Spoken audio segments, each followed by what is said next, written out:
Naam, ni Alhamisi nyingine ambayo tunakutana hapa viwanjani asubuhi ikiwa munawar kabisa kuanzia hivi sasa mpaka saa 6 za mchana ili kuweza kukuletea yale ambayo tumekuandalia kwa siku ya leo. Kumbuka ni Mei Mosi leo, siku kuu ya wafanyakazi hivyo, lakini sisi tuko na wewe tunakuletea yale mazuri katika siku kubwa kabisa hii ya leo, siku ya wafanyakazi. Unajua siku ya wafanyakazi inakuwa mambo mengi, lakini kila kitu kinakwenda sawa hapa viwanjani. Ulama niko hapa pamoja na Rashid Hamis na Diotrafe Kiungai. Tuko pamoja katika panel hapa kuendesha jahazi la viwanjani. Kiungai. Leo ulama. Hivi nini maana ulama? Ulama? Mtu mwema. Mtu mwema sana. Kuna neno fulani ulinipa. Si ilikuwa ni hapa, si tulikuwa kule. La Kiarabu kwamba kila nini si itaonja mauti si. Ile nilitaka nilikalili kweli kweli ile. Hebu unaweza kulirudia? Ile siku ikikaribia kuja Berkane. Nitakupa hilo neno. Nalitaka bwana. Utalipata. Nalitaka, Rashid alijui. Rashid alijui. Utalipata. Nalipata. Bila shaka haina yoyote. Rashid. Bana kwema? Kwema, mambo yanaenda? Mambo mazuri, alhamdulillah. Mei Mosi iko vizuri kwako? Mei Mosi iko vizuri. Mei Mosi iko vizuri. Tunawakilisha wafanyakazi wote ambao sisi tuko kazini. Okay. Tunawakilisha wote ambao wafanyakazi wote ambao pengine huko katika zile event zile mbalimbali. Alafu kitaifa si Singida. Singida. Kitaifa Singida. Na mikoa mingine si wanafanya pia kwenye viwanja vya wazi. Viwanja vya mipira wanafanya, si? So sisi tupo kwenye kuwakilisha location ya ofisini. Wao wanatuwakilisha kwenye majukwaa ambayo wanaenda kutusemea. Hivi si ndio siku kama leo, si ndio watu wanakuwa wanamtegemea pale president aongeze vitu pale, au sio? Aongeze digiti pale. Sema chochote. Mabango kibao pale. Sema chochote. Maisha magumu. Nikwambie tu kwa siku ya leo ama weekend hii mechi kali ndani ya Azam TV. Ijumaa ambayo ni kesho, Simba Sports Club watacheza na Mashujaa saa 10 kamili, na Jumamosi RB Leipzig katika ligi kuu ya Ujerumani wataumana na Bayern Munich saa 11:15. Na kumbuka tu siku hiyo ya Jumamosi Real Valladolid watakuwa wanakuana na FC Barcelona saa 4 kamili usiku. Tunakwenda kuanza soka letu.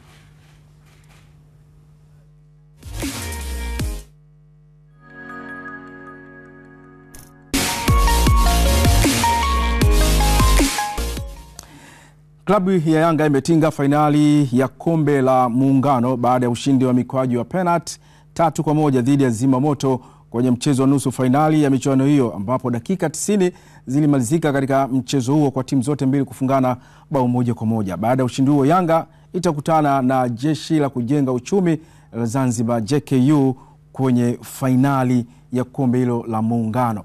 Maana yake sasa mechi iliyobakia ni moja. Timu kadhaa ambazo zimeshiriki zenyewe tayari zilikusha ondolewa ama kutoka katika mashindano hayo. Ni mechi nzuri. Mechi ambayo inasubiriwa kwa hamu sana. JKU na Young Africans. Ukitazama safari ya JKU na safari ya Yanga, unaweza ukasema safari ya JKU ni ngumu kuliko safari ya Yanga. Sababu safari ya Yanga tunafahamu mashindano haya yalianza katika hatua ya robo finali. Na safari ya Yanga mechi ya kwanza kabisa walicheza dhidi ya KVZ. Walifanikiwa kupata matokeo ya ushindi bila penalty yoyote.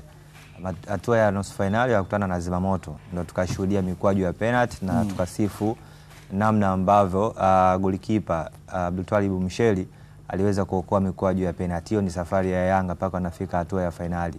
Lakini safari ya JKU ilikuwa ni safari ya ngumu kuliko, kwa sababu wamekutana na timu ambazo moja kwa moja zinafanya vizuri. Na nikwambie tu katika mchezo huo kati ya Yanga na Zimamoto, magoli jinsi ambavyo yamefungwa, lakini pia katika ile mikwaju ya penalty jinsi ambavyo penalty zilikuwa zinapigwa. Siku moja Rashid alizungumza hapa kuhusiana na mikwaju ya penalty. Mchezaji anayepiga mguu kulia goalkeeper inatakiwa uwe unamtazama kwa staili ipi, na pia goalkeeper anakwenda kumtazama mpigaji wa mikwaju ya penalty, ima mguu wa kushoto ama mguu wa kulia, anakuwa katika staili za namna gani? Hem, tutazame kwanza hii mikwaju ya penalty na goli mingine ambayo ilifungwa katika mchezo huo. Yeye na goalkeeper atafanya nini? Said Mwinyi anakataliwa na Abu Twalib Msheri. Ni Hassan Isra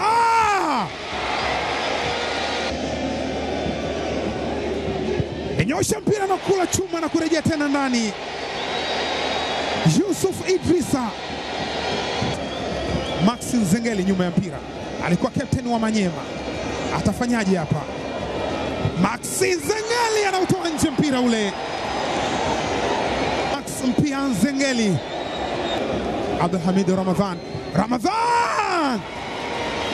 Penalty ya tatu, na ndo penalty pekee ambayo wameweka kimiani Zimamoto. Tatu kwa Young Africans. Mwamnyeto anaiweka kimiani. Captain anaonesha na kuongoza kwa mifano. Suleiman Said, penalty ya 4 hii. Said anakataa Msheri. Imekataliwa penalty. Naam, ni mikwaju ya penalty. Unaona jinsi gani ambavyo Abu Twalib Msheri alivyokuwa na jicho la kuona wapigaji wa penalty walikuwa wanakwenda kupiga ile mikwaju ya penalty. Rashid, siku moja ulitoa malumati hapo mikwaju ya penalty.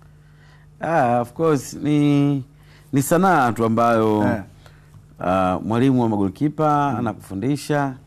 Maana na bahati nzuri mwalimu ambaye anamfundisha Msheri toka akiwa Mtibwa yuko na Young Africans. Yuko na Young Africans. Maana kwa hiyo kuna vitu vingi kuna faida. Kuna faida. Yule unamuona mbeba pale. Maana kwa hiyo kuna namna bora. Unajua ni ku intercept tu. Umeelewa? Ni kujua kabisa strength ya mtu anayepiga kulia iko wapi, na strength ya mtu anayepiga mguu wa kushoto iko wapi.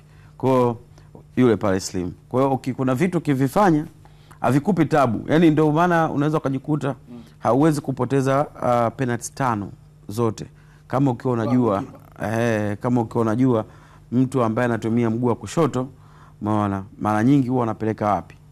Mtu anatumia mguu wa kulia mara nyingi anapeleka wapi. Yaani wewe ukae tu ukijua kwamba okay, mtu wa mguu wa kulia mara zote atakuwa anapeleka mpira kushoto. Magolikipa. Magolikipa. Mtu anayepiga kushoto mara zote atapeleka kulia. Sio kama utamotea tu. Sio kama anayepiga mtu anayetumia mguu wa kulia penalty yake huwa anaipiga huku upande wa kulia kwa goalkeeper. Hapana, mara chache. Inategemea na kuona goalkeeper unafanya nini. Lakini ukikaa ukistiki paka anakuja kwenye movement, anakuja kwenye mpira na kuona umetulia, una utulivu, lazima apeleke kushoto. Anapiga mguu wa kushoto. Lazima apeleke upande wa kushoto. Okay. Akipeleka upande wa kulia inakuwa ni ngumu kwa sababu ni eneo ambayo atataka kupress kidogo. Usio unaelewa? Na mtu wa kushoto pia hawezi kupiga kushoto, atapeleka huku. Kwa sababu akiona kutazama ni lazima aangalie namna bora ya kuweza kuchagua sehemu ambayo itakwenda. Japo wanasema ndio penalty hazina ufundi, penalty hazina mwenyewe, hazina mtu maalum, lakini wapo magolikipa ambao kumfunga penalty 5 ni mtihani. Sio unaelewa? Yaani ni lazima aangalie mazingira mazuri zaidi. Umeelewa? Ya kuweza kufanya save. Namkumbuka Juma Kaseja pia ni miongoni mwa magolikipa ambao sio rahisi kumfunga penalty zote 5. Lazima utafanya shughuli ya ziada. Hivyo Mapunda nakumbuka lazima ufanye shughuli ya ziada. Kina Gigu Buffon, kina Manunua, ni magolikipa ambao penalty 5 lazima kuna 1 au 2 utaacha uwanjani. Kwa hiyo mazingira ambayo umeyazungumza ya miguu, kwa maana mguu kulia wapi ambapo unapiga asilimia kubwa, na mguu wa kushoto ni wapi, sehemu gani ambayo anapiga. Lakini sasa hivi utaalamu umekuwa mwingi sana Rashid. Yaani umekuwa mwingi kwa sababu hawa makocha wa magolikipa wanasoma hata magolikipa ambao wanaenda kuwapigia penalty kwamba strength yake iko wapi, anapendelea kuruka sehemu gani zaidi kuliko sehemu ambayo haruki. Kwa kama umemsoma golikipa labda wa Zimamoto, sehemu ambayo anaruka zaidi ni upande wa kulia. Na kutazama penalty nyingi ambazo Yanga wamepiga wamepiga upande wa kushoto mwa golikipa. Kwa tayari strength ya golikipa Zimamoto ilikuwa ni upande wa kulia, na Yanga wakagutukia wakawa wanapiga asilimia kubwa penalty upande wa kushoto kwake. Kwa mazingira ya kumsoma golikipa na wachezaji pia na wao pia waweze kuwa makini, kwa sababu ni mazingira ya kujua ukiinua mpira zaidi inaweza kuwa ukapaa juu au ukipiga chini inaweza ukatoka nje. Sawa. Na kumbuka katika fainali ya kombe hilo la Muungano ambayo inatarajiwa kuchezwa leo saa 1:15 usiku kwenye uwanja wa Gombani pale Chake Chake Pemba, ikiwakutanisha timu hiyo ya Jeshi la Kujenga Uchumi la Zanzibar na wananchi Yanga. Katibu mkuu wa ZFF Hussein Ahmada amesema maandalizi kuelekea fainali ya Muungano hiyo yanakwenda vizuri, huku mgeni rasmi akitarajiwa kuwa spika wa baraza la wawakilishi Mheshimiwa Zubeir Maulid. Hali utakuwa na mambo mengi ndani yake, lakini tukianzia na mgeni rasmi tunatarajia atakuwa Mheshimiwa Spika wa baraza la wawakilishi Mheshimiwa Zubeir Maulid atakuwa ndo mgeni rasmi wa mchezo wa kesho. Na mchezo wa kesho utatanguliwa na mchezo wa utangulizi ambao utachezwa na waheshimiwa wabunge wa bunge la Jamhuri ya Muungano watacheza dhidi ya waheshimiwa wawakilishi wa baraza la wawakilishi Zanzibar. Na katika mchezo huo pia kutakuwa na mchanganyiko baadhi ya wachezaji ama watu watakaocheza kutoka shirikisho la mpira miguu visiwani ambao watajumuika na waheshimiwa wawakilishi, lakini pia na kwa upande wa wabunge watashiriki baadhi ya watendaji na viongozi wa shirikisho la mpira miguu la Tanzania TFF. Kwa hiyo kutakuwa na mchezo huo utangulizi ambao utachezwa majira ya saa 11 jioni. Kwa mazingira hayo kwa kesho mashabiki wataanza kuingia kiwanjani kuanzia majira ya saa 9 kamili za alasiri. Hapa uwanja wa Gombani utakuwa tayari umeshafunguliwa na mashabiki waweza kuingia, kwa sababu kuna mchezo huo utangulizi kuelekea fainali yenyewe majira ya saa 1:15 ambapo JKU watacheza na timu ya Yanga ya Dar es Salaam. Kwa upande wa viingilio vitakuwa ni vile vile, hatujabadilisha viingilio. Lengo ni kutoa nafasi kwa wananchi wa Pemba, Unguja na Tanzania kwa ujumla kuja kushuhudia mchezo huo wa fainali ya kihistoria. Viingilio vitakuwa ni vile vile. Mzunguko wa majukwaa haya ni shilingi 2,000. Upande kule wa Urusi ni shilingi 3,000, lakini upande wa Wings shilingi 5,000 na upande wa VIP A na B ni shilingi 10,000.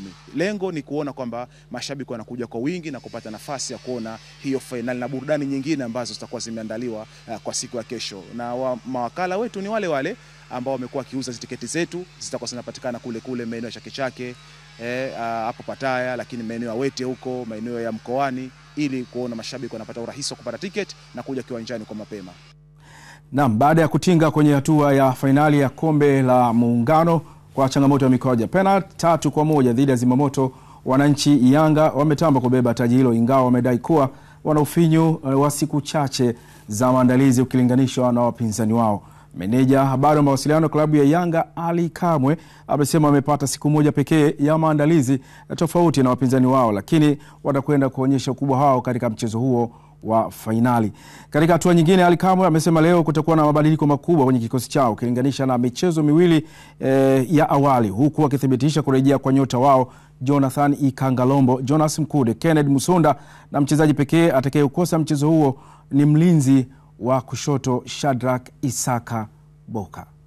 Niwape taarifa njema mashabiki wa Young Africans, Yanga itabadilika kidogo kwa sababu ni fainali na tutabadilika kifainali kidogo. Tutakuja tofauti na hata booster atakayokuja, tempo ya mechi itakuwa tofauti kidogo. Tutawapandishia kidogo uzito JKU.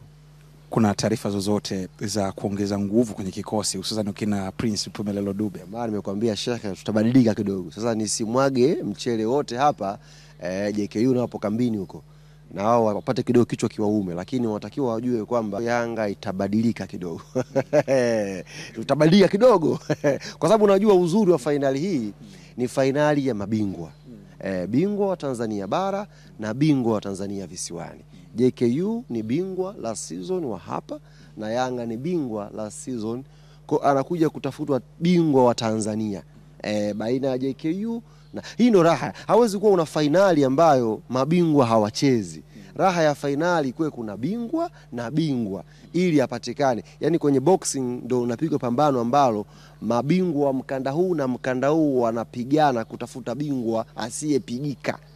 Umeelewa? Kwa hiyo raha ya fainali, na hii watazamaji wa Azam TV wanatakiwa wajue, na hata kama una jirani yako mwambie, raha ya fainali awe bingwa na bingwa, sio fainali mshindi wa 3 na mshindi wa 3. Hiyo sio fainali. Fainali ni bingwa na bingwa, na ndio ukubwa wa michuano ya Muungano, iko hapo, inakutanisha mabingwa wa bara na mabingwa wa visiwani. Wakati Yanga wakitamba kubeba kombe la Muungano, kwa upande wa Jeshi la Kujenga Uchumi, JKU wamesema wapo tayari kwa fainali hiyo. Mwenzetu Saidi Msumi ambaye yuko kule Pemba anakuja na taarifa kuhusiana na hilo ambalo umezungumza JKU. Sehemu ambayo itachezwa mchezo wa fainali wa michuano Muungano kwa mwaka 2025. Nyuma yangu ni timu ya Jeshi la Kujenga Uchumi Zanzibar, JKU, wakiwa wanafanya mazoezi yao ya mwisho hapa Gombani. Ni mazoezi ambayo yameshuhudia ufundi mwingi sana, maelekezo mengi sana ya kiufundi zaidi kwa wachezaji kujiandaa na mchezo wa fainali. Fainali hainaga mwenyewe hata siku moja. Kocha ambaye amekuwa akiongelewa sana katika michuano hii ni Sami Haji Nuhu, baada ya kuondoa Rashid Taus, kumondoa David Ouma Singida Black Stars pamoja na Azam Football Club. Anajiandaaje kuelekea mchezo wa fainali dhidi ya Young Africans? Mchezo kwetu sisi ni mgumu sana, kwa sababu tambua kwamba tunacheza na bingwa kwa mara nyingi, ndio. Kwa hiyo hao vipi uweze kushindana naye, lazima uwe na adabu na ujue mazuri yao yako wapi, uyafanyie kazi kwenye kujilinda zaidi na ujue udhaifu wao uko wapi ili utengeze uzuri kwa kutumia ule udhaifu wao. Hicho ndio kitu ambacho najaribu kutulizanisha akili sana, hao vipi niweze kwenda kupambana naye. Miongoni mwa wachezaji nyota wa kikosi cha JKU basi ni Fred Selemani, nyota wa zamani wa TMA Pamba Jiji Football Club, ambaye sasa yupo kwenye kikosi cha JKU. Yeye ndo anaongoza kwa mabao 2 mpaka hivi sasa katika orodha ya wafungaji katika michuano hii ya Muungano. Yeye binafsi, matayarisho yake pamoja na wachezaji, morali yao kwenda kuikabili Young Africans ipoje mpaka kwa wakati huu? Kila mchezaji anaona umuhimu wa mchezo huu, na kila mchezaji ana hari na kuelekea kwenye fainali. Kila mchezaji yuko sawa kwa ajili ya mchezo, naamini atakayepata nafasi atafanya vizuri. Naam, ni taarifa ya mwenzetu Saidi Msumi. JKU wenyewe wanakuambia hawezi kuibeza Yanga, kwa hiyo kazi ipo. Cha kutazama na kile ambacho tunakwenda kukiangalia, JKU wameondosha Azam FC, wakaondosha Singida Black Stars, wanakwenda kucheza na Yanga. Unaweza kajiuliza, mbinu zile zilizomtoa Azam na Singida ndizo ambazo wanakwenda kuapply dhidi ya wananchi Kiungani. Ukitazama JKU au timu zote ambazo zimeshiriki upande wa kombe hili la Muungano, wana vitu vitatu. Kitu cha kwanza, determination. Wanaamua, yani ndani ya uwanja ni watu ambao ni kama wanacheza kijeshi, au wanacheza, nasema zile timu za au zile vita za Vietnam, wako wengi kulikweli. Kwa hiyo lazima ufanye kazi ya ziada ili uweze kuwazidi uwanjani, kwa namna ambavyo wameweza kuamua na kupambana na kutoa jasho lote uwanjani. Ndio kitu ambacho nakiona katika upande wa hizi timu ambazo zimeshiriki upande wa Muungano. Lakini kitu cha pili ni spirit, au kwa lugha ya Kiswahili au kwa lugha ambayo imekuwa inatumika mara nyingi, jihadi. Na tumewashuhudia wachezaji wengi ambao wanacheza au wametokea katika ligi au katika upande wa visiwani, wamekuwa na hiyo tabia ya jihadi.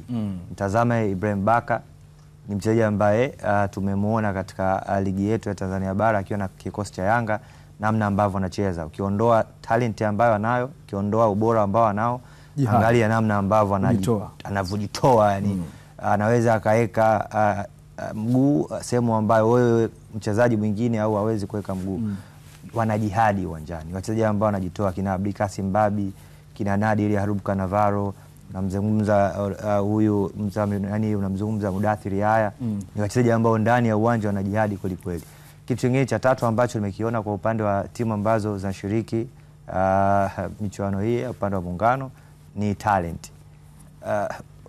Uioni hofu kwa upande wao wakicheza na timu ambazo zinatoka bara. Hauoni wakizidiwa kwa asilimia kubwa. Itazame JKU dhidi ya Singida Black Star, itazame JKU dhidi ya Coastal, na sasa wako finali.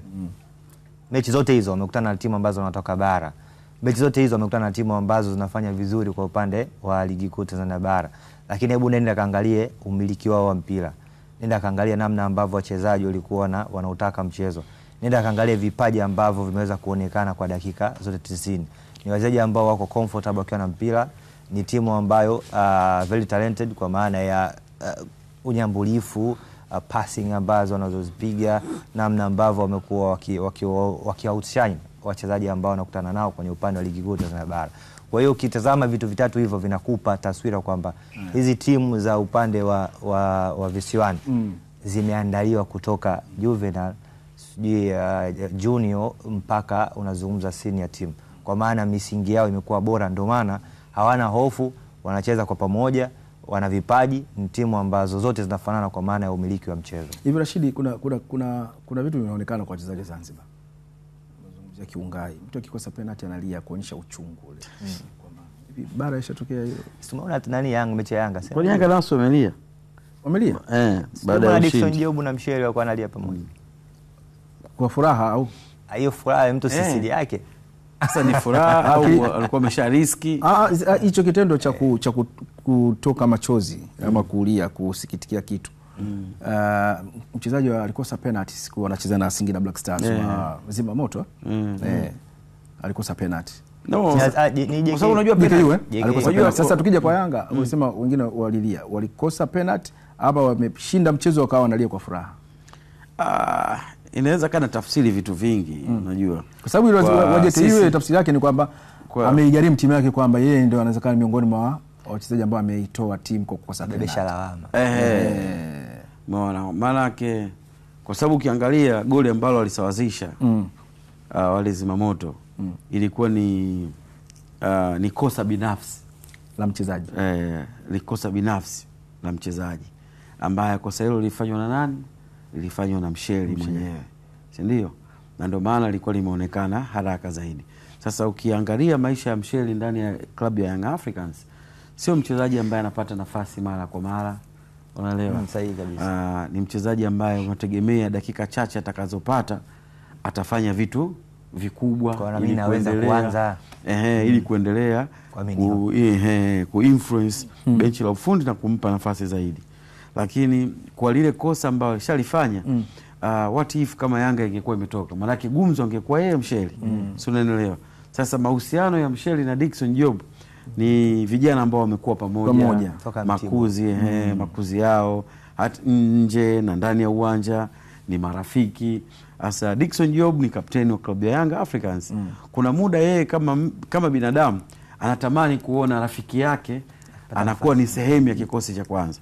Sasa makosa ambayo anayafanya maana yake ina hali ambayo yeye anaipitia kwa sasa hivi, alafu inatokea umeipeleka timu kwenye nyakati ngumu na timu haikuwa kwenye nyakati ngumu. Unaelewa? Yaani unachoumia ni wewe kuona rafiki yangu anazidi kujipa nyakati ngumu za maisha. Sasa inafika mahala tena wewe huyo unabidi ubebe majukumu ya kujisawazisha yale makosa uliyofanya. Kwa hiyo ile furaha unabidi sasa machozi yanabubujika kwamba mwanangu umesawazisha makosa. Umesawazisha makosa angalau lakini yani kimetokea nini? Unaelewa? Yani ni kitu ambacho ulipaswa kufanya kuwa kizuri zaidi, lakini ndo football ilivyo. So unaweza ukatafsiri kwa machozi yale ya Dickson Job na Msheli. Lakini kwa yule bwana mdogo wa nani yule wa JKU, nafikiri tafsiri kwao ilikuwa ni kwamba walishaamini aina ya mpinzani ambao wanacheza naye ni mkubwa sana kuliko wao. Kwa hiyo na aina ya wajua penalty hizi sisi tunaona hapa ni kwamba ni wanapiga penalty wanakosa, sio, unaelewa, wengine wanapata, lakini timu nyingi huwa zinafanya mazoezi ya penalty.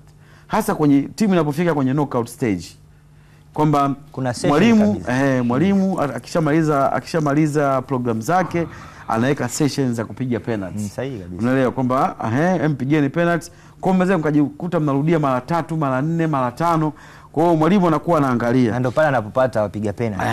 Kwa hiyo anapokuja kukupa kidedea, hatujakupa kwa bahati mbaya. Umeelewa? Na bahati nzuri kuna muda unaweza ukapewa penalty kidedea ukasema hapana. Mimi kusema kweli hapana, siko tayari leo. Unaelewa? Na mwalimu akakutoa. Lakini ukishaonyesha kwamba uko tayari, maana yake na benchi la ufundi limekuamini, manake hawajakupa ile penalty kwa bahati mbaya. So ukienda kukosa manake umewadisappoint wale ambao walikuwa wanakuamini kwa kiwango ambacho ukiwafikiria sasa ndipo ambapo machozi yanaanza kutoka kwamba inawezekana labda walitumia dakika nyingi kuniambia kunisii kwamba nisifanye kosa hili, nifanye hiki, nimeenda kulifanya hilo kosa, unaelewa? Kwa hiyo unajikuta pengine unapata uchungu wa kulia kwa mambo mengi. Unaelewa? Japo inawezekana bado kuna nafasi ya watu kukubeba, lakini unaona haiwezekani, yani ile ni issue ya ukomavu. Kwa nini? Ni issue ya ukomavu. Kwa sababu ipo mifano ambayo naweza nikaielezea. Jose Mourinho alimpa nafasi Balotelli dakika za mwishoni kabisa kwamba wewe naenda na kuamini, nenda kafanya hiki na hiki, usiende kupewa kadi nyekundu dakika sio kwa 70 hivi kwenda kama dakika 90. Haikumchukua dakika 10 akaenda kupewa kadi nyekundu. Haikumchukua dakika 10 na wala hakulia na yule sio mkomavu, yule ni jeuri. Yaani kama vile ametumwa nenda kaichukua kadi nyekundu. Yule ni mjeuri kwa sababu hiyo scenario alieleza vitu vingi Jose Mourinho. Na unajua kuna wakati mwingine kuna mambo mengi sana. Lakini hapa tutarajie sasa finali ya namna gani kwa pande zote mbili? Jambo la kwanza ambalo natarajia ni anasema intensity. Kasi ya mchezo. Timu zote mbili zimeshajitabanaisha kwa maana zishajionyesha kwamba zina uwezo wa kukimbia sana uwanjani. JKU mifano katika michezo miwili iliyopita, na Yanga hivyo hivyo dhidi ya KVZ mchezo wa kwanza na dhidi ya Zimamoto mchezo wa pili mpaka wanafika finali. Kwa hiyo intensity ndio jambo la kwanza ambalo nalitarajia. Timu zote mbili zimeonyesha huo tayari na hizo speed katika namna moja au namna nyingine, wachezaji wao wamekuwa wakifanya hivyo. Hilo jambo la kwanza. Jambo la pili ni kupishana kwa mashambulizi. Watakubali kupishana na wananchi? Kwa sababu JKU wamekuwa na huo tayari na wamekuwa na huo usubutu katika michezo miwili iliyopita. Kama waliweza kupishana dhidi ya Singida Black Star, waliweza kupishana dhidi ya Coastal, watasubutu kupishana dhidi ya Yanga. Na walimu wa sasa hivi wamekuwa na huo usubutu kwa sababu wanaamini ukiupaki basi dhidi ya timu bora uwanjani utaenda kuruhusu mashambulizi mengi na kufungwa magoli mengi. Ni bora useti mipango yako ambayo itamfanya huyo ambaye yuko bora uwanjani kuliko wewe na yeye afikirie mara mbili namna gani ya kukuzuia. Kwa JKU naamini kwa namna ambavyo nimeona katika mchezo miwili iliyopita na wao watakuwa na usubutu na utayari wa kupishana angalau kwa baadhi ya matukio ili na wao watengeneze moment ambazo watafanikiwa kupata goli. Hilo jambo la pili. Jambo la tatu, ubora unaweza ukaamua matokeo kwa huu mchezo. Sasa hapa ubora ndo tunaanza kubezi upande wa Yanga. Ukitazama quality ambayo ipo kwenye kosti ya Yanga, unawataja majina kina Max Nzegeli, kina Stefan Aziziki, kina Mudathiri haya, Dennis Nkane kaibukia hapo, Clement Nzize. Ni wachezaji ambao wanaweza kuwa siku hiyo timu kwa ujumla haipo form, lakini mmoja anaweza kuamua matokeo. Ni kitu ambacho kinaweza kutokea kwa upande ambao una wachezaji bora uwanjani. Zipo nyakati nyingi ambazo tumeshuhudia Yanga yuko vibaya uwanjani kwa maana haichezi vizuri, haishambuli mara kwa mara, lakini washangaa Stefan Aziziki anapiga mpira wa mbali, goli na matokeo yanaisha hivyo hivyo na Yanga wanaibuka kuwa na ushindi. Kwa hiyo bora pia unaweza kuamua matokeo katika mchezo wa finali. Ali Kamwe Rashid amezungumzia kurejea kwa kuwepo kwa Jonas Mkude, Kenneth Musonda, Jonathan Ikangalombo kwenye mechi ya finali. Hata hivyo kabla hapo wanapata nafasi kule kutosha.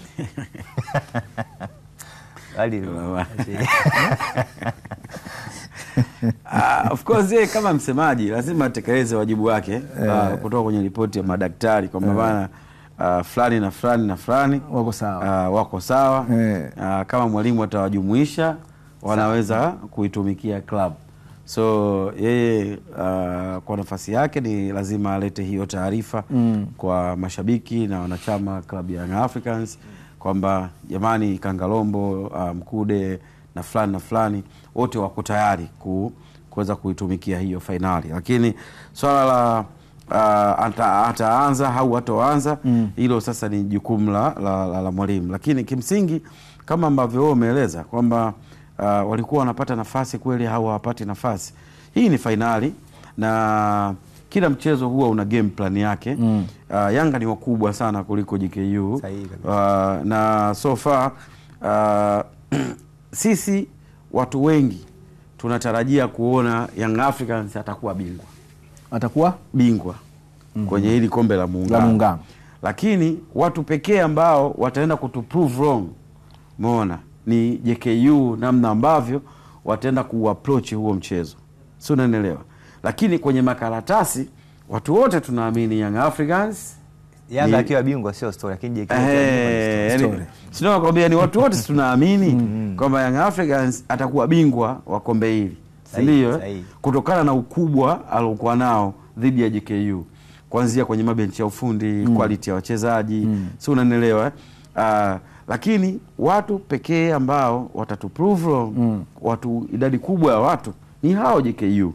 Wanaendaje kuapply huo mchezo wa finali dhidi ya Young Africans, namna ya kwenda kudili na weaknesses za Young Africans, kutumia madhaifu machache ambayo Young Africans watayaonyesha ili wao kwao yawe faida, kuangalia namna bora ya kulinda, umeelewa, ubora wa Yanga ili wao wasiweze kufanyaje kuathirika na ule ubora wa Young Africans. So ni mchezo mzuri mgumu, lakini so far mimi natarajia kuona Young Africans atarudi na kikombe ili endelee kusema sana. Sawa, ni mechi ya kuitazama hiyo kupitia Azam TV jioni pale Chake Chake Pemba, katika mchezo wa finali ya kombe la Muungano, Yanga na JKU. Wekundu wa Msimbazi Simba Sports Club kesho wanashuka kwenye uwanja wa KMC Complex katika mchezo wa ligi kuu ya NBC dhidi ya Mashujaa FC kutoka Kigoma saa 10 alasiri jioni. Meneja wa habari na mawasiliano klabu ya Simba Ahmed Ali ameeleza maandalizi ya kikosi chao kuelekea katika mchezo huo hapo kesho. Tunarejea katika mikiki ya ligi kuu ya NBC. Tumeshamalizana na kombe la shirikisho Afrika. Tayari tuna finali yetu mkononi, na sasa tunarejea katika ligi ya nyumbani kuja kupigania heshima ya hapa nyumbani. Tuna kibarua kigumu dhidi ya KMC dhidi ya Mashujaa siku ya tarehe 2, lakini maandalizi ambayo tumeanza kuyafanya hii leo ni maandalizi makubwa ya kwenda kuwakabili wapinzani wetu hao sanjari na kupata ushindi katika mchezo huo. Hatuko tayari kuona tunapoteza dhidi ya Mashujaa. Hatutaki kupoteza ile ladha ya ushindi, furaha ambayo tayari mashabiki wetu wanayo na wachezaji wetu wanayo. Na itakuwa haina maana umetoka kushinda mechi ngumu dhidi ya Stellenbosch, watu wana furaha kweli kweli, alafu unakuja kupoteza dhidi ya timu ya aina ya Mashujaa. Hicho kitu hatuko tayari kukiona kinatokea, lakini sio tu hatuko tayari kukiona kikitokea kwa vitendo, hatuko tayari kwa maneno, hatuko tayari kwa vitendo. Kwa maana kwamba Mwalimu Fadlu na benchi lake lote la ufundi limeanza mkakati na mpango kazi wa kiufundi wa kitaalamu kuhakikisha ya kwamba timu inapata ushindi katika mchezo huo, na kila mmoja anawafahamu Mashujaa. Mara zote Mashujaa dhidi ya Simba ama Simba dhidi ya Mashujaa imekuwa ni mchezo mgumu kweli kweli. Tunakumbuka mechi yetu ya mwisho na wao pale Lake Tanganyika ilikuwa ni mechi ngumu sana, mpaka dakika za jioni kabisa anakuja kutukomboa Mukwala. Kwa kila mmoja anakumbuka na anafahamu ugumu wa Mashujaa dhidi ya Simba. Wakati huo Ahmed Ali amekiri timu yao inakabiliwa na ratiba ngumu mwezi Mei, hivyo wanahitaji kupambana kwa jasho na damu kupata ushindi katika kila mchezo watakaocheza. Ratiba ngumu, tena ngumu sana. Tuna mechi tarehe 2, tarehe 5, tarehe 8 na tarehe 11. Zote hizi ni mechi ngumu kweli kweli. Katika hizi zote hakuna mpinzani mwepesi hata kidogo. Baada ya tarehe 11 ambao ndio utakuwa mchezo wetu wa mwisho dhidi ya KMC, tuna siku 6 kuelekea mechi yetu dhidi ya Berkane.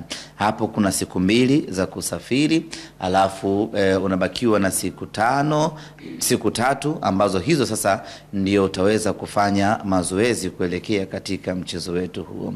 Ratiba ngumu, lakini hatuna budi kuishi kwenye hiyo ratiba, na wataalamu wanasema mazoezi ya mechi ni mechi. Kwa hiyo sisi tukiwa tunajiandaa dhidi ya Berkane hatuna budi kucheza hizi mechi ili kupata maandalizi mazuri kuelekea kuelekea mechi yetu dhidi ya Berkane. Kwa hiyo nichukue nafasi hii kuwaambia wanasimba kwamba tuna kila sababu ya kupambana kwa pamoja kushinda mechi zetu zote 4 ambazo zipo kwenye ratiba ili tupate confidence zaidi kuelekea mechi yetu ya tarehe 17 dhidi ya Berkane. Naam, Ahmed Ali huyo meneja wa habari na mawasiliano klabu ya Simba akizungumzia ugumu wa ratiba mwezi Mei kwa Simba Sports Club, tarehe 2, tarehe 5, tarehe 8 pamoja na tarehe 11, michezo hiyo ya Simba ambao wanakwenda kucheza mwezi huu, mwezi Mei. Unaona jinsi gani ambavyo mambo yamefungana kweli kwa upande wa Simba, lakini kama ambavyo amezungumza kwamba siku zote kwenye mechi lazima upate mechi ndo mazoezi na ndo mechi hiyo, si ndio? Yani ili uwe bora ni lazima ucheze mechi nyingi kadi ambavyo na ukiwa unafanya tu mazoezi bila mechi huwezi kujua kipimo chako. Kama unasoma alafu una mtihani huwezi kuelewa uwezo kupata uwezo wa uelewa na mechi zenyewe Rashid, za Simba kama ambavyo tumekuwekea hapo. Kesho wanakwenda kucheza na Mashujaa, lakini pia kuna mechi ya tarehe 5 dhidi ya JKT Tanzania. Lakini pia kuna mechi ya tarehe 8 dhidi ya Pamba wanakaweka ama kutoka Mwanza, lakini na mechi itapigwa hapa Dar es Salaam. Na mechi ya tarehe 11 KMC wao watakuwa wenyeji na Simba. Hii mechi wanakwenda kucheza Ali Hassan Mwinyi. Nafikiri ndio ugumu uliokuwepo. Lakini mechi zote ni kama ni kama Simba anacheza Dar es Salaam mechi zote. Na eneo ambalo huwa linawapa ubingwa Simba na Yanga ni mechi ambazo huwa wanacheza nyumbani. Ukifuatilia mechi za Simba na Yanga wanazocheza nyumbani, hasa ardhi ya Dar es Salaam, huwa wanashinda zote au wanapata sare mechi chache sana, au kama ni kupoteza haziwezi kuzidi mechi 2, au sare wanapata kwa wana wa Dar es Salaam. Sinakwambia ni wenyewe kwa wenyewe wanapokutana. Ama ni ima Simba Azam, Yanga Azam, Simba Yanga, unaelewa? Au Simba JKT, Yanga JKT. Mara chache sana Simba JKT, unaelewa? Yanga JKT, unaelewa? Ni mara chache sana. Kwa hiyo kwa ratiba jinsi ilivyo, ni ngumu kutokana na aina ya timu ambazo anakutana nazo. Mashujaa hawako sehemu salama sana. Pamba Jiji pia hawako sehemu salama sana. KMC hawako sehemu salama sana. Sio? Pengine JKT ndio kidogo yuko. JKT anapata hiyo relief, lakini yenyewe sio kwa kiwango hicho. Unanielewa? Na bahati nzuri ni kwamba mchezo wa JKT unachezwa Meja Jenerali Isamuyo. Eneo ambalo kwa takwimu walizokuwa nazo kwenye uwanja wao nyumbani wamepoteza mechi dhidi ya Singida Black Stars pekee. So unauona kama watataka kukeep hiyo history, manake Simba anaenda kwenye eneo ambalo ni gumu pia kwenye na Azam wametoa sare. Mchezo wa kwanza na Yanga wametoa sare. So unaona ni eneo gumu kwa kiwango gani. Na Mashujaa, mimi binafsi kwenye hizi timu za madaraja ya kati, mimi nilikuwa nawaamini sana Tanzania Prison. Yani kwangu mimi Tanzania Prison ndio ilikuwa timu za madaraja ya kati. Nilikuwa timu pekee ambayo ilikuwa inaweza kunipa kipimo Piragwalide cha timu ambazo zina wachezaji wakubwa. Lakini hilo daraja Tanzania Prison wameliangusha. Ndio. Sasa hilo daraja kwangu mimi nimewapa Mashujaa. Japo kwenye mechi ya Young Africans walikula chuma nyingi, lakini pamoja na kula chuma nyingi, lakini angalia walichoenda kumpima Young Africans. Ilikuwa ni 3-2 ile mechi. Unakumbuka? Walichokionyesha pale ndicho, angalia walichoenda kufanya mechi dhidi ya Simba. Striker refu kuliko goli. Dakika ya 100 na unaelewa ndio unapata goli pekee. Dakika 100 maana yake ilikuwa na extra. Sasa dakika zishakuwa nyingi zile kaka. Umeona? Kwa hiyo unaona dakika 90 plus. Sio ile kufidia zile 90. Ndio 100 sasa hesabu kwa miezi. Umeona? Kwa hiyo kuna hiyo namna. So Mashujaa mimi kwangu naamini kutokana na wachezaji pia daraja la ushindani la wachezaji wa Mashujaa wanaweza kuwapa mechi ngumu Simba Sports Club, na haiwezi kuwa ni mechi rahisi kwa sababu wana uwezo wa kushindana kwenye hiyo level. So lakini bahati mbaya ni kwamba Simba anacheza Dar es Salaam. Eneo ambalo huwa linawapa confidence ya kiwango cha juu sana. Ima acheze KMC, hiyo acheze Chamazi, hiyo acheze Benjamin Mkapa. Ni base ambayo huwa wanazitumia kwenye kuandaa au kujitayarisha kuwa mabingwa, iwe Simba au Yanga. Kiungai, michezo minne ili Simba ajiweke vizuri katika resi ile ya ubingwa. Hataki kudondosha alama katika michezo minne. Ashinde yote. Ana sana michezo 22. Alafu ajio yake Yanga na michezo 26. Alafu na timu nyingine zicheza michezo 27. Sahihi kabisa. Lakini tukirudia kwa hizi timu ambazo zimekuwa katika resi ya ubingwa, tukiwazungumzia Simba, kwa hivi sasa wanatakiwa washinde michezo yote. Unaiona hiyo performance ya Simba kwa sababu wametoka katika michuano mikubwa na energy kubwa wametumia. Nasema kiutaalamu energy kubwa inapoondoka unachukua muda kidogo kurecover. Unaiona Simba ikipata matokeo katika mazuri katika michezo hiyo? Sioni timu yoyote ambayo inaweza kumdondoshia alama Simba Sports. Sioni timu yoyote hapa. Tukizungumza sasa ule uhalisia ambao sasa tunazingatia vitu vyote ambavyo klabu kubwa inaweza kuamua matokeo. Simba ni timu ambayo ukitazama pale wanapokuwa wanahitaji jambo lao, unaona wanaweza kulipata. Wakiwa ugenini au wakiwa nyumbani.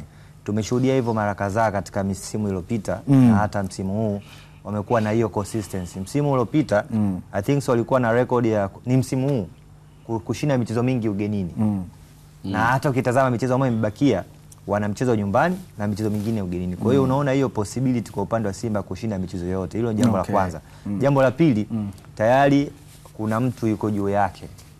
Ameshacheza michezo yake ambayo ukitazama idadi wanatofautiana michezo minne, kwa maana Simba anatakiwa ashinde michezo minne ili aendelee kufikiria ubingwa.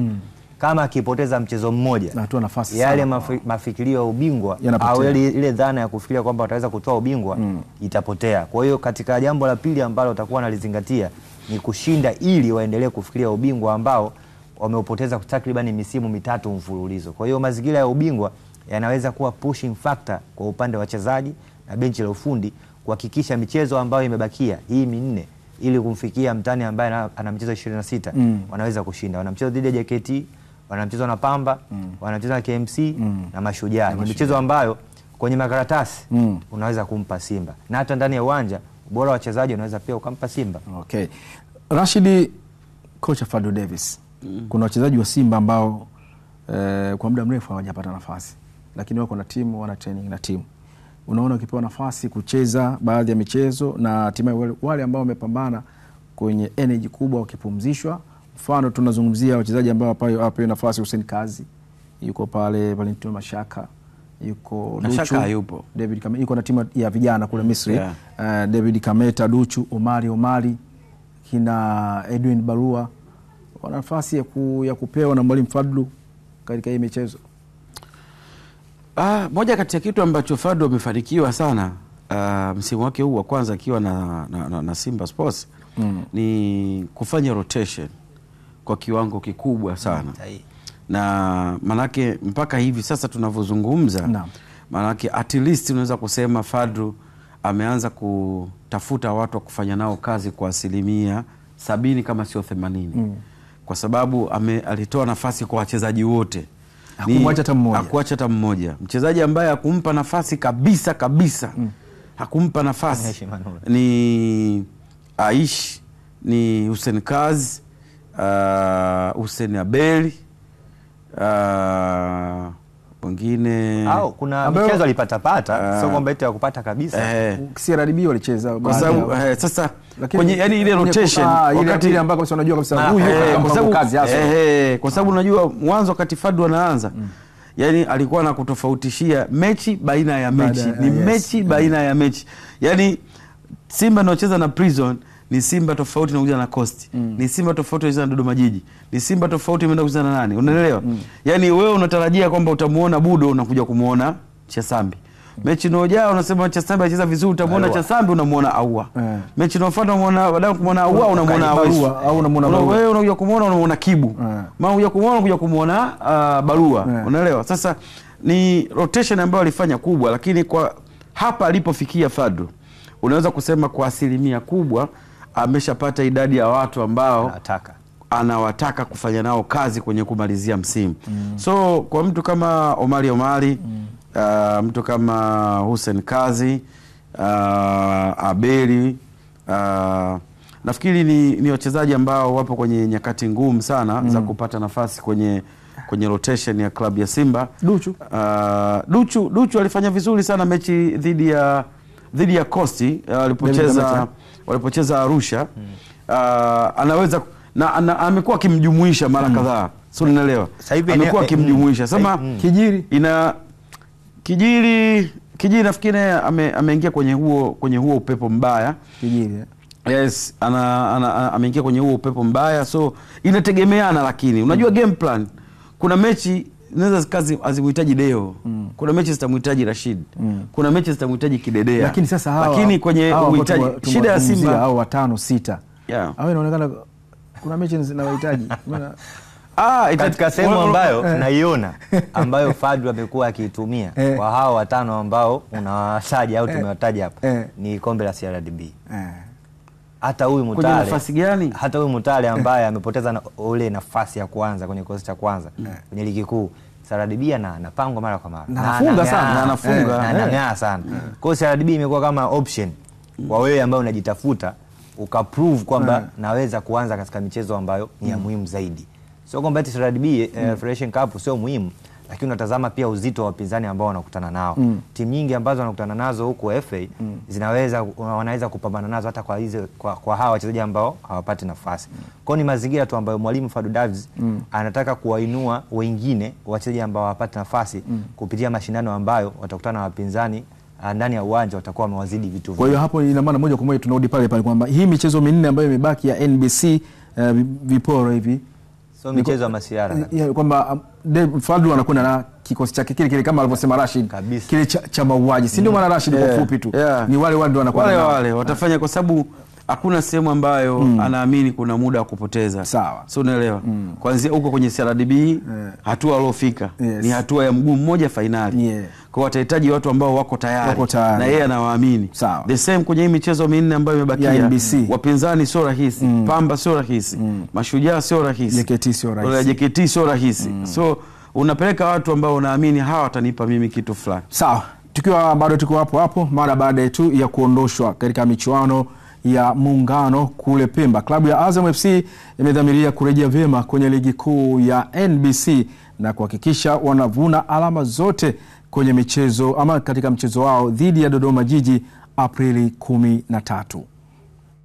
Mashindano ya Muungano yamemalizika kwetu na kila laheri kwa ambao wameingia hatua ya finali.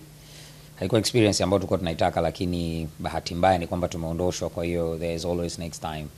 Lakini tunarejea tukiwa tunajua kwamba tuna mechi zingine ngumu, tuna kibarua kingine kigumu cha kuhakikisha kwamba tunakusanya alama nyingi kwa kadri inavyowezekana kwenye mechi zilizosalia ili kuweza kubaki kwenye nafasi ambayo tupo kabla ya kuanza maandalizi kwa ajili ya msimu ujao. Unajua ligi kuu msimu huu imekuwa ni ligi ambayo haieleweki, especially kwenye round ya pili. Kuna wale ambao wako chini kabisa, hawana cha kupoteza, wakija wanakuja full throttle, hawana mpango, na kupigana na mtu ambaye hana mpango ni ngumu zaidi kwa sababu hauna mpango kamili wa kupambana naye. Kuna mid table team ambazo hazitamani kushuka chini na hazioni kama kuna namna ya kupanda juu, kwa hiyo zinatamani na zenyewe ku maintain nafasi zao. Hivi ni miongoni mwa vitu vigumu ambavyo nafikiri tumevishuhudia kwenye raundi ya pili na tunategemea kuendelea kuviona. Kwa hiyo tuna mchezo unafuata dhidi ya Dodoma Jiji, ni mchezo mgumu, hauwezi kuwa mchezo mwepesi hata kama tunacheza nyumbani Chamazi, kwa sababu pengine labda tumetoka kupoteza mechi kadhaa ambazo zimepita. Kwa hiyo mentality ambayo inatengenezeka kwenye hizi timu zingine ni kwamba hata sisi tunaiweza Azam Football Club. Kwa hiyo ndio prediction pekee kwamba haiwezi kuwa mechi rahisi hata kidogo, especially wanapokuwa sehemu ambayo mpira unachezwa kwa urahisi. So sisi kama Azam Football Club tumejiandaa vizuri, tunaendelea na maandalizi baada ya mapumziko ya siku moja wachezaji wetu wanarejea kambini moja kwa moja, alafu watapata tena mapumziko ya siku 3 kabla ya kurejea kambini jumla kwenda kwenye mechi inayofuata ya tarehe 13 dhidi ya Dodoma Jiji.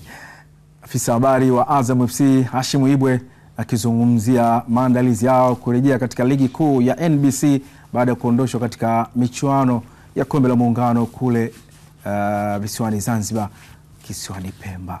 Naona jinsi ambavyo Hashim anazungumza, naona siku zote ushindi unakuwa na furaha, mafanikio mazuri yanaleta furaha, lakini unamwona Ibwe anazungumza akiwa unaona kabisa kwamba kuna kitu kizito kimechapa kiungai. Anachagua na asili, ananiwezesha maneno. Kwani sikasema nani? Kasema kama Ibwe hana nuru. Sio unasema hivyo? Matokeo yanamvuruga bana. Unajua wakati mwingine matokeo yanakunawirisha kiungai kwa Azam FC. Nataka kutengeneza swali, shida inakuwa nini hasa? Nafikiri ni mentality ambazo au ambayo tumeweza kuishuhudia kwa misimu mingi sana. Mimi sitaki kuamini kwamba Azam wana wachezaji wazuri. Hilo jambo mimi hata uje na mashahidi kutoka Israeli kuniaminisha mimi nitakataa. Wana wachezaji wazuri. Wachezaji wazuri kwa sababu tunazungumza Azam ambayo ina Feitoto ambaye tumemshuhudia Yanga ambayo iliweza kufanikiwa kwa mabingwa. Na naizungumza Azam ambayo ina Jibril Sila. Mpaka sasa hivi utaja mawinga ambao wamefunga magoli mengi, utamtaja Jibril Sila, wana James Yakaminko, defensive midfielder. Wana wachezaji wengi wazuri. Kwa hiyo mimi naizingatia sana mentality yao ambayo wanayo kwa asilimia kubwa imekuwa ni hafifu tofauti na Simba na Yanga. Tazama mentality ya wachezaji wa Simba na Yanga. Focus yao kubwa ni ubingwa. Sawa. Naam, tukitoka hapo kwa Azam FC, klabu ya KMC imeendelea na maandalizi kabambe kuwakabili Simba Sports Club mnamo tarehe 11. Mchezo huo utapigwa mkoani Tabora katika dimba la Ali Hassan Mwinyi. Afisa habari wa KMC Khalid Chukuchuku ameweka wazi namna wanavyojihakikishia ushindi au kujiweka sawa kuelekea katika mchezo huo dhidi ya mnyama Simba. Kwanza tunamshukuru Mungu, kila kitu kinakwenda vizuri. Sasa hivi tumeanza rasmi maandalizi ya mchezo wetu dhidi ya Simba, mchezo ambao tunatarajia kucheza katika dimba la Ali Hassan Mwinyi pale mkoani Tabora siku ya Jumapili ya tarehe 11. Kikubwa sasa hivi tumeanza program rasmi sasa kuelekea huo mchezo, kufanya setup namna gani tunauendea huo mchezo, na alhamdulillah so far so good. Kwenye kipindi cha majuma mawili yaliyopita, kipindi mashindano ya kombe la muungano yanaendelea, sisi tuliendelea na program za kufanya mazoezi, lakini pia kucheza michezo ya kirafiki. Tulicheza mchezo wa kirafiki dhidi ya timu ya Ngorongoro Heroes ambayo ipo katika mashindano ya AFCON, lakini pia tumecheza mchezo wa kirafiki dhidi ya JKT Tanzania.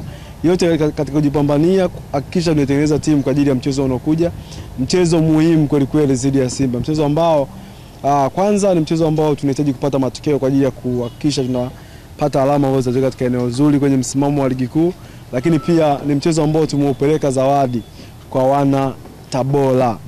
Wana Tabora wanatakiwa wajue hii zawadi ambayo tumewapelekea ni zawadi ambayo mikoa mingi walikuwa wanaisubiria, lakini sisi tumeona wana Tabora wana deserve, na sisi kama uongozi wa KMC Football Club tumewapelekea huo mchezo waende wakafly, kuwapelekea pale wana finali wa kombe la shirikisho. Sio jambo dogo. Kwa hiyo hii zawadi wanatakiwa waipokee, na wao sasa sisi tumewapelekea zawadi. Wanatakiwa waipokee vipi? Wanatakiwa waipokee kwa kujitokeza kuja kwa wingi katika dimba la Ali Hassan Mwinyi. Na wakati mwingine pia Khalid Chukuchuku anakuambia zawadi wanaipeleka Tabora, wanawapelekea wana Tabora wana finali wa kombe la shirikisho. Afisa habari wa JKT Tanzania Masau Bwire ametamba kuhakikisha wanafanya vizuri dhidi ya Simba Sports Club Mei 5 licha kuwa wapinzani wao yuko katika kiwango bora kwa sasa. Masau anaamini wanatumia nafasi hiyo kuweza kufanya vizuri dhidi yao ili kujitangaza zaidi jina la timu yao. Tuko nyumbani tukimkabili Simba Sports Club. Moja ya mechi ambayo ninadhani hata wao Simba wanaifikiria. Ukirejea mechi ya awali tukiwa nyumbani kwao pale KMC Complex, namna walivyopata ushindi wa goli 1-0 mpaka leo hawajui walipataje ushindi huo. Kwa hiyo ninaamini ni mechi ambayo wao pia wanawaza ni vipi wataingia uwanjani, wataingiaje na watatokaje. watapata matokeo wanayoyataka ama wataumia. Sisi JKT Tanzania tunasema kupitia hizi mechi ambazo Watanzania walio wengi wanaamini kwamba ninyi ni watu wa kupoteza, ndipo hapo sisi tunahitaji kuonesha ubora wetu. Simba wametoka kwenye mashindano makubwa, mashindano ya CAF, na wamepata matokeo yaliyo bora, yaliyo mazuri. Matokeo ambayo kila mmoja sasa hivi mpenzi na mshabiki wa Simba anajipiga kifua akiamini kabisa kwamba Simba wako vizuri, ni namba 4 kwa ubora Afrika katika vilabu. Sasa nani asiyehitaji sifa na kuonekana anaweza? Lengo letu ni kuhakikisha kwamba tunawalegeza Simba.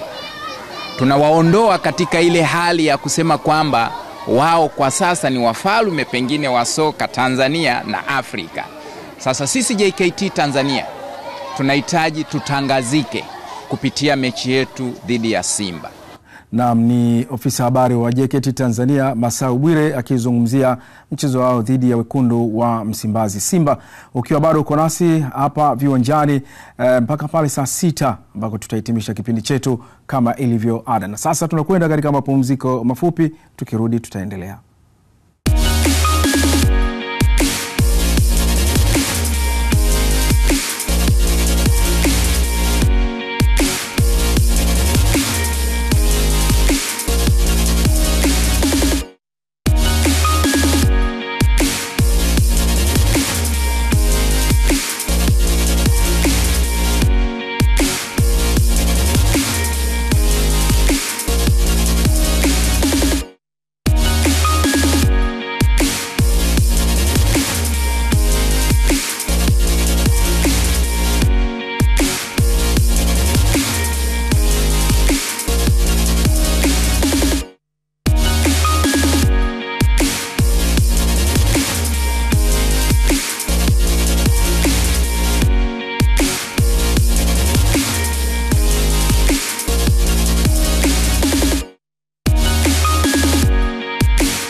Naam, tumerudi baada ya mapumziko mafupi na bado uko nasi viwanjani. Ulama Idsalum pamoja na Rashid Hamisi niko naye, lakini tunakwenda kuungana na mgeni ambaye ametutembelea kwa siku ya leo, Ahmad Mwalimu ambaye ni mwenyekiti mstaafu wa chama cha soka wilaya Mbinga na mweka hazina wa Mbinga Veteran. Ahmad, karibu sana bwana. Asante nashukuru. Ndio, habari za masiku? Tunamshukuru Mungu, tunaendelea vizuri. Mambo yanaenda vizuri. Kabisa. Karibu sana viwanjani. Najua sio mara ya kwanza. Sio mara ya kwanza. Ulisha staafu mwenyekiti? Tuliamua kustaafu. Mimi pamoja na katibu wangu tuliamua kustaafu kupisha wengine waendelee. Katibu wako alikuwa nani? Michael Yara. Sawa. Naam, tukiwa na Ahmad Ali, kikubwa ambacho tunataka kufahamu mara mwisho ambacho alikuja hapa viwanjani ni kuhusiana na ujenzi wa uwanja. Mpaka hivi sasa labda pengine watazamaji wetu wangependa kufahamu umefikia hatua gani mpaka hivi sasa? Mpaka sasa hivi uwanja ule ambao tulikuwa tukiendelea nao umekamilika kwa maana ya eneo la kuchezea, sababu ule uwanja tulianza kwa kupiga grade uwanja mzima, kwa maana tulitoa ile layer ya kwanza ya nyasi tukaweka nyasi zingine. Kwa hiyo mpaka sasa hivi tunamshukuru Mungu tumekamilisha kwa maana ya nyasi uwanja mzima sasa hivi una nyasi. Zoezi linalofuata ni kwa ajili ya kuchezea, yote imekamilika. Kwa hiyo zoezi lililobaki sasa hivi ni la kuweka magoli tu ambayo tayari tunaendelea nalo. Umezungumzia kwamba mmetoa nyasi zote. Mwanzo ilikuwa changamoto nini mpaka mkapelekea kutoa nyasi zote? Changamoto, viwanja vingi vya mikoani changamoto zake zinaeleweka kwamba unaweza kukuta nyasi ziko hapa sehemu nyingine hakuna. Kwa hiyo kutokana na hiyo changamoto na lile wazo lilikuja kwa kuwa kwa kipindi kile nilikuwa mwenyekiti wa wilaya wa FA. Kwa hiyo kutokana na hiyo changamoto ya viwanja kutokuwa vizuri, tukaona kwamba kuna kitu cha kufanya. At least hata kama tunaondoka basi tuweke kitu ambacho kidogo kinaweza kuwasaidia hata wale wanaokuja. Sasa hivi ndivyo ambavyo unaonekana sasa hivi. Kwa sasa hivi. Kwa sasa hivi. Baada ya nani? Baada ya marekebisho. Baada ya hayo marekebisho. Lakini changamoto nyingine huwa inakuwepo, unakuta maboresho yamefanyika vizuri na uwanja unakuwa kwenye hali nzuri. Kumaintain hiyo hali na uwanja kuendelea kuwa na ubora wake ndio imekuwa ni ngumu sana. Mmeweka mikakati gani kiasi ambacho kama kunakuwa na manager wa uwanja ama wasimamizi wa uwanja kusimamia uwanja hatimaye usirudi tena kule ambako kulikuwa na zile changamoto za awali? Ni kweli usimamizi upo kwa maana wao wenyewe Mbinga Veterans au sisi wenyewe Mbinga Veterans, lakini pia usimamizi kupitia, kwa sababu uwanja ni unamilikiwa na shule ya msingi. Na shule ya msingi. Sisi kama Veterans tulikwenda tukaomba shule kupitia kwa mkurugenzi kwa wakati huo, ambaye tuliomba kama tuweze kutengeneza ili tuweze kufanyia mazoezi tu. Kwa hiyo baada ya kupewa kibali, kwa hiyo bado umiliki upo kwa shule kwa maana halmashauri. Kwa hiyo sasa hivi zoezi ambalo lilokuwepo na tutaomba ikiwezekana, kwa sababu kutunza viwanja hivi vya nyasi asili kama hivi ni gharama kubwa inahitajika. Kinachohitajika kwa sasa hivi ni kupata kisima ambacho kitaweza kusupply maji kwa ajili ya kuweza kufanya ubaki katika ile hali ambayo, kwa sababu wilaya nzima sasa hivi uwanja ambao uko complete, ambao umekamilika, ambao una nyasi wote ni uwanja huu. Kwa hiyo Mbinga nzima ambao umekamilika kwa maana na hii picha ambayo tunaitazama ndio wakati mnautifulia. Wakati unatifuliwa basi imepiga hatua kubwa sana, kwa sababu wakati unatifulia Rashid unauona jinsi ambavyo ulivyo. Ni kama shamba kabisa kwa sababu na udongo mwekundu ukionekana. Lakini baada ya hapo tumeona maendeleo yake. Ni nyinyi wenyewe kwa 100% ndio ambao mmetumia nguvu zenu kukarabati uwanja ama kuna support ya wadau mbalimbali ambao wanawashika mkono?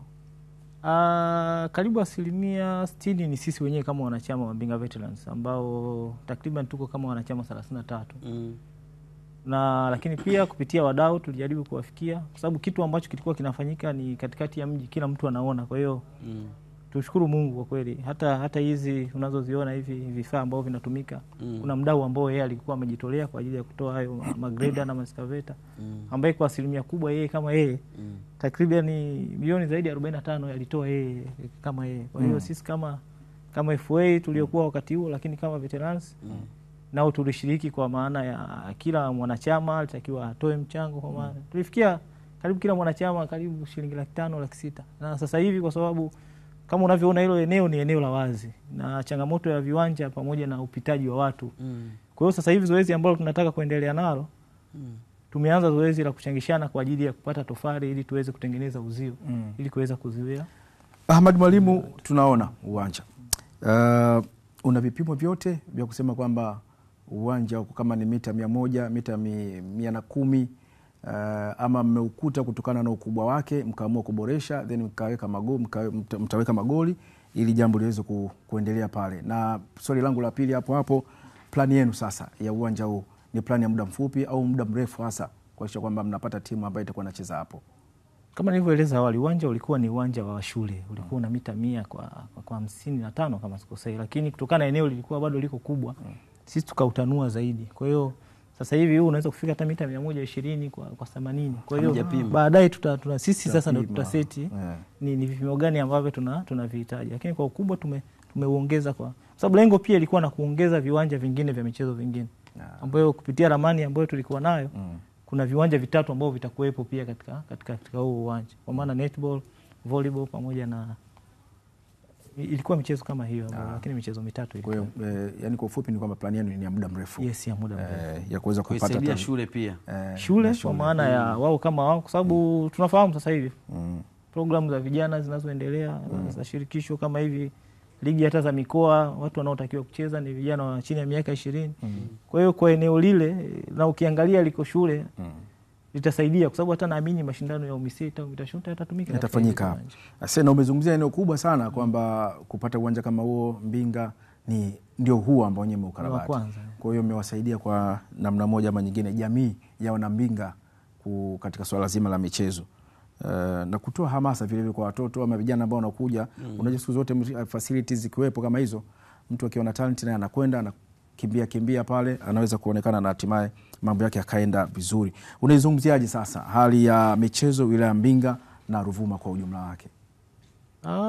Kwa sasa tunamshukuru Mungu kwamba hatuko pabaya, tuko pazuri, kwa maana ya kama nilivyoeleza kwamba sasa hivi mpira unachezwa na vijana na sisi kama wilaya Mbinga kwa wakati wetu takriban katika kipindi chetu cha miaka 4 wilaya Mbinga ilifanya makubwa kwa level yetu ya mkoa, kwa sababu ligi kubwa katika mkoa ni ligi ya mkoa. Kwa hiyo sisi kama wilaya Mbinga katika miaka 4 tulikuwa mabingwa miaka 3, lakini pia tukashiriki ligi ya Rasiero katika misimu 2, lakini bahati mbaya hatukuweza kupata timu ambayo ilikwenda daraja la pili. Lakini kama mkoa, kwa level ya mkoa sasa hivi tuna timu ya Songea United ambayo inafanya vizuri katika the championship. Na tuko katika sehemu salama ambayo hatupo kwenye danger area wala hatupo. Kwa hiyo tuko katika ambayo na nguvu ambazo zinaandaliwa sasa hivi ni kwa ajili ya msimu ujao, ili kuhakikisha kwamba mkoa wa Ruvuma unarudisha hadhi yake ya kupata timu ya ligi. Ahmad Mwalimu, kuna uwanja ukikamilika huu, timu zingine zikitaka kuutumia uwanja, pengine mmeweka kanuni maalum ama mtaweka mfumo gani kuhakikisha kwamba anataka kuutumia atautumia? Lakini pia lingine kuhusiana na nguvu ambayo mnatumia kwa wananchi wa Mbinga, na mlipoonyesha kuweka uwanja katika hali hiyo, bimaana kwamba plani ni kukuza michezo, support ambayo pengine mngehitaji kwa wadau mbalimbali, kuwaona wanawashika mkono kuhakikisha kwamba huo ujenzi wa ukuta ambao umeuzungumzia na mambo mengine mengi ambayo yanahitajika katika uwanja huo, labda pengine kwa kweli kama mwenyekiti mstaafu unalizungumziaje? Mimi niseme ni kweli, kwa sababu kwanza kuna jambo kubwa ambalo linakuja la AFCON katika nchi yetu. Naamini kwa ukanda wetu ule wa kusini inawezekana hata timu za kutoka Malawi, Zambia zikashiriki katika AFCON inayokuja. Kwa hiyo na nafikiri hizi mashindano haya ya AFCON mara nyingi yanachezwa katika viwanja ambazo vina nyasi asilia. Hata viwanja vya mazoezi vinatakiwa viwe hivi. Kwa hiyo hiki kiwanja mimi naamini pia kinaweza kikawa hata moja ya viwanja vya mazoezi. Lakini pia na nitumie fursa hii, kwa sababu kuvifanya hivi viwanja vya nyasi asilia viendelee kuwa katika hali yake ni gharama kubwa. Na nitumie fursa hii kumuomba ikiwezekana Katibu Mkuu wa Wizara ya Michezo, kaka yangu Gaston Msigwa, kwa sababu naye tunatoka naye Ruvuma, tunatoka naye Songea, atuweze naye kutusaidia katika eneo hili, kwa sababu tulichokifanya hiki sio kwa ajili ya sisi, ni kwa ajili ya vijana ambao wanakuja. Kama nilivyosema, waliokuwa na hili wazo ni veterani ambao wameshamaliza kucheza, ambao wao watakuja tu watakucheza kwa mara moja mara mbili. Lakini pia nitumie fursa hii pia kumuomba ikiwezekana baba yetu, na tumekuwa naye kwa muda mrefu katika timu ya Majimaji, Mheshimiwa Katibu Mkuu wa Chama cha Mapinduzi, Mheshimiwa Emmanuel Nchimbi, ili naye ikiwezekana aweze kutuunga mkono katika swala hili. Kwa hiyo nitumie fursa hii pia lakini wadau wote wa mkoa wa Ruvuma waweze kutuunga mkono, kwa sababu zoezi lililobaki kubwa ni kufanya sasa uendelee kuwa katika hali yake. Ni hiyo huduma ya maji, lakini pia na hiyo huduma ya uzio. Na kwenye swala uzio, sisi kama wenyewe wana veterans tumeshakubaliana kuanza kwa kila mwanachama atoe at least tofali 100. Kwa hiyo hizi sisi tutakazoanzia, lakini hatutoweza peke yetu kwa sababu kama ulivyoona eneo la uwanja ni kubwa zaidi. Lakini pia hata kwa upande labda wa halmashauri inaweza uwanja upo katikati ya mji. Kwa hiyo inawezekana hata ikawa kitega uchumi kwa wao. Kwa maana ya kutengeneza frame za biashara na nini. Kwa hiyo hata wao nao pia tunawaomba waweze kutusaidia ili tuweze kukamilisha. Na swali langu lingine liko hapo. Pia uwanja utakuwa chini ya halmashauri, utakuwa kwenu nyinyi veterans, ama utakuwa chini ya shule?